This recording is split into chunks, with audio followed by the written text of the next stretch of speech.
dalam rangka memperingati Hari Kemerdekaan Republik Indonesia. Kami, siswa-siswi Yayasan Pondok Pesantren Baitul Muttaqin, dengan bangga mempersembahkan drama kolosal Pertempuran 10 November 1945. Selamat menyaksikan.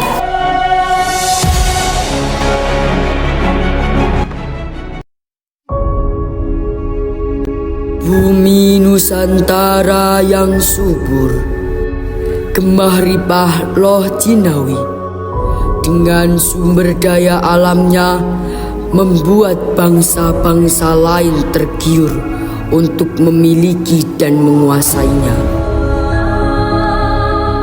Satu persatu penjajah asing mulai berdatangan dan mencengkramkan kukunya di bumi pertiwi. Tenaga dan kekayaan bangsa Indonesia dikuras habis, sehingga bangsa Indonesia harus kelaparan dan menderita di negerinya sendiri yang kaya raya ini. Tak ingin harga dirinya diinjak-injak, tak ingin harga dirinya dikoyak-koyak, maka bangsa Indonesia bangkit bahu-membahu melawan penjajah. Ibu dan bapak menangisi kepergian anaknya yang berjuang di medan laga, hingga pada akhirnya apa yang mereka perjuangkan selama ratusan tahun sampailah pada titik terakhir.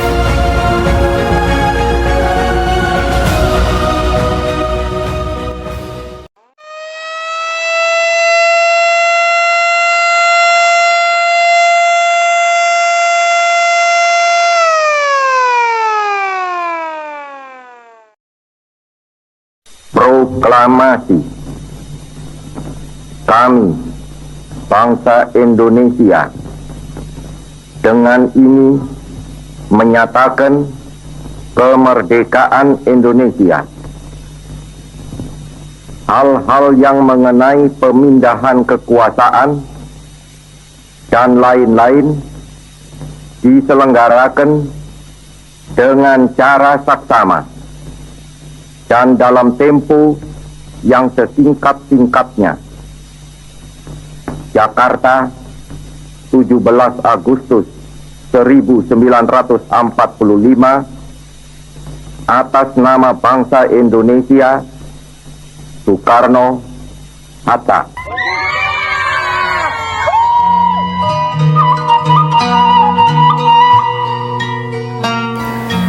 Sejak dikumandangkannya proklamasi kemerdekaan, bangsa Indonesia menikmati kebebasannya dengan menata kembali kehidupan yang tentram dan damai. Para abdi negara berangkat menunaikan tugas dengan hati yang tenang. Para petani beriring menata kembali tanah-tanah mereka yang telah rusak akibat ulah para penjajah yang serakah. Lapar dan haus mulai mereka rasakan. Ibu tani seolah mengerti akan keadaan suami mereka. Dengan kasih sayang, ibu tani menjinjing bekal untuk melepas lapar dan dahaga suami mereka.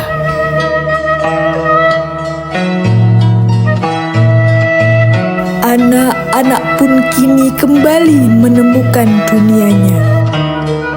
Bergandengan tangan, berangkulan, bermain dengan ceria seolah mereka telah lupa akan derita selama hidup di bawah cengkraman penjajah. Di pasar, para pedagang berlalu lalang menjajakan dagangannya. Dan tidak ketinggalan, Simbok penjual jamu ikut berebut mengais rezekinya. Para pekerja pun seolah berlomba mengabdi untuk kepentingan negeri tercinta ini. Senyuman bertebaran di mana-mana. Hari-hari mereka lalui dengan penuh kebahagiaan.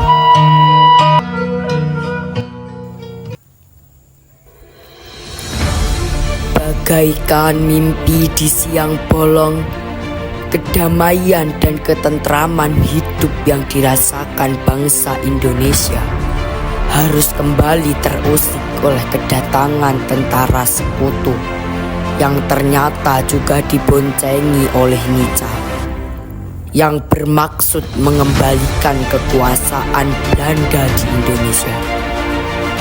Dengan langkahnya yang penuh keangkuhan, Brigjen Malabi dan tentaranya mulai menginjakkan kakinya di kota Surabaya. Rakyat Surabaya yang hatinya masih terluka oleh penjajah berusaha menolak kedatangan mereka.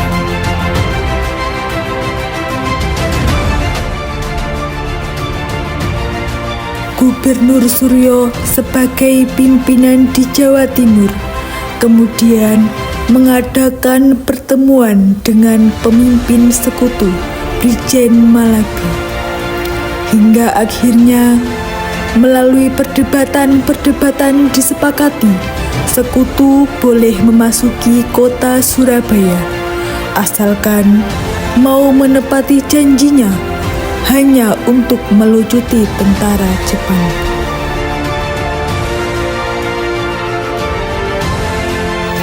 Penjajah tetaplah penjajah. Meski sudah berjanji, ternyata sekutu mengingkari dengan seenaknya.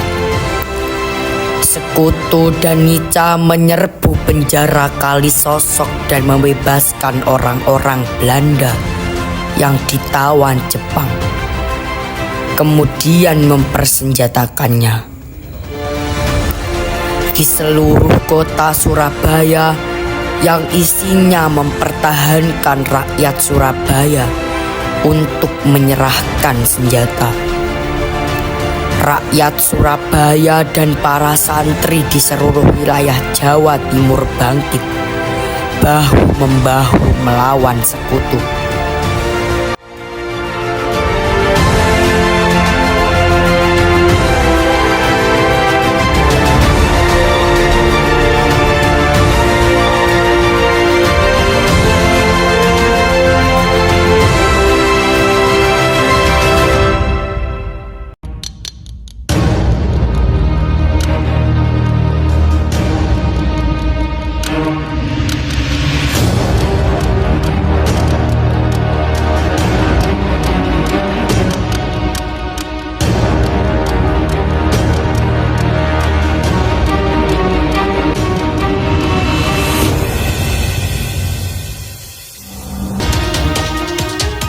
Keberanian rakyat Surabaya dalam melawan sekutu menyebabkan sekutu merasa kewalahan.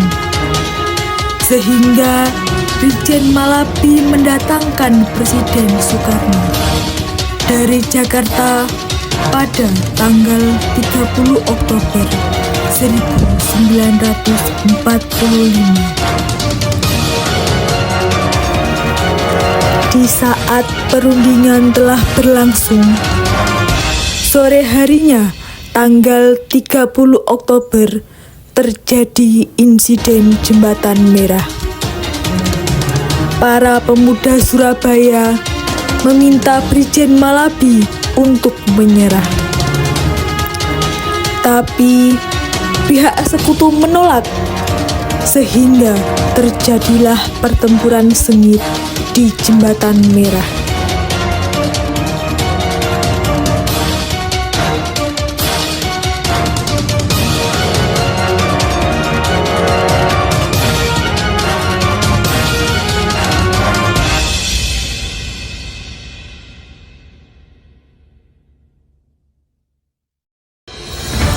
Tewasnya Brigjen Malabi di tangan arek-arek Surabaya membuat sekutu marah besar.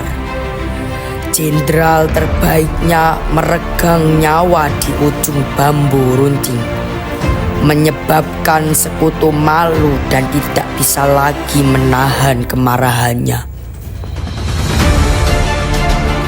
Di bawah komando pimpinan yang baru, sekutu mengeluarkan ultimatum untuk rakyat Surabaya. Bagi yang merasa membunuh Brigjen Malabi, diharapkan segera menyerahkan diri.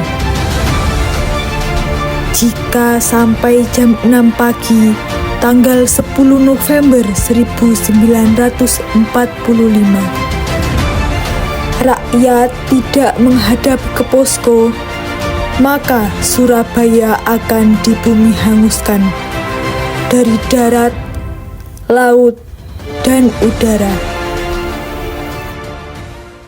Bismillahirrahmanirrahim. Merdeka! Saudara-saudara, rakyat jelata di seluruh Indonesia, terutama saudara-saudara penduduk kota Surabaya,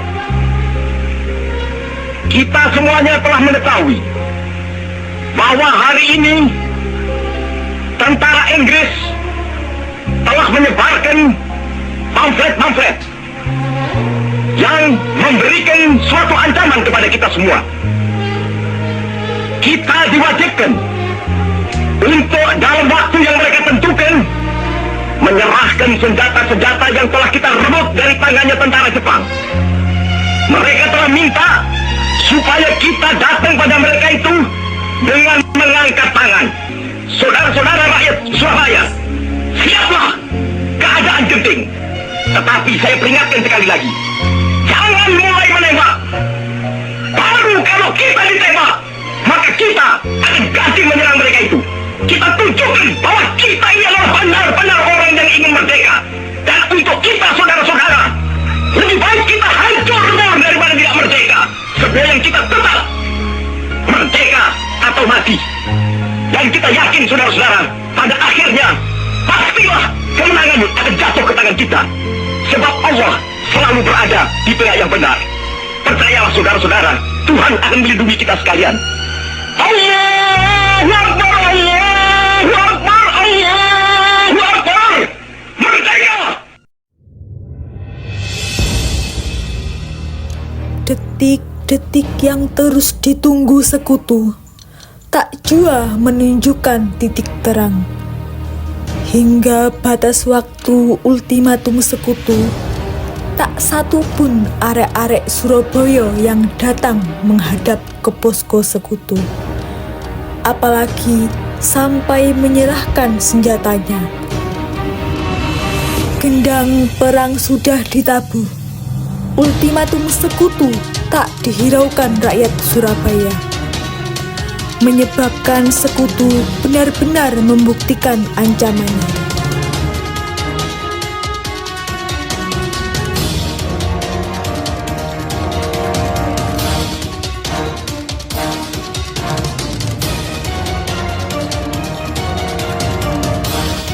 Pertumpahan darah tak bisa dihindarkan lagi. Kedua belah pihak saling serang. Arek-arek Surabaya bagaikan benteng-benteng ketahanan yang terus berjuang.